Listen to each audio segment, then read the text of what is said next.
C'est jour de magasinage pour Anthony, qui débute sa 3e année, et Lily Morgan, qui entre en maternelle.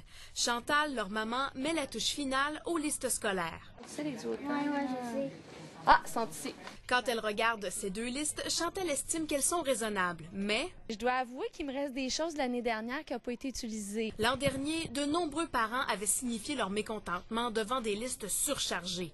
Jean-Luc Mongrain avait d'ailleurs décrié la situation.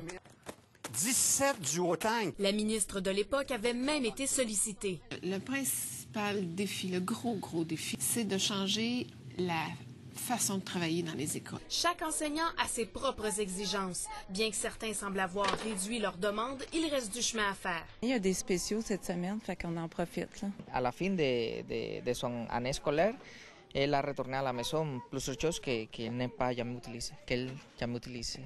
Les cahiers Canada ou les feuilles de cartable, c'est toujours ce qu'on achète le plus. Mais tu sais, t'en passes à tes amis. Je dois avouer qu'il y a certaines listes qui sont assez exagérées. Des listes, Carole en a vu plus d'une. La directrice du commerce a même décidé d'éclairer certains professeurs. On a fait un travail là-dessus cette année pour remettre aux écoles pour qu'ils puissent aller corriger ce qui ne fonctionnait pas sur les listes. Comme exemple, les professeurs inscrivaient des choses qui n'existaient plus. Donc, les parents cherchaient. Donc, nous, on a simplifié ça en donnant la bonne appellation et en disant aussi ce qui n'existait plus sur le marché. L'entreprise a même décidé d'en faire un peu plus pour sa jeune clientèle.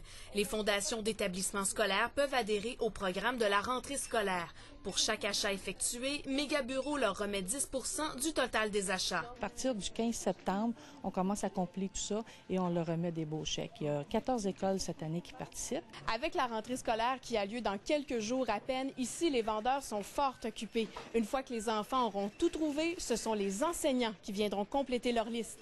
Eliane Thibault, TVA Nouvelles, Sherbrooke.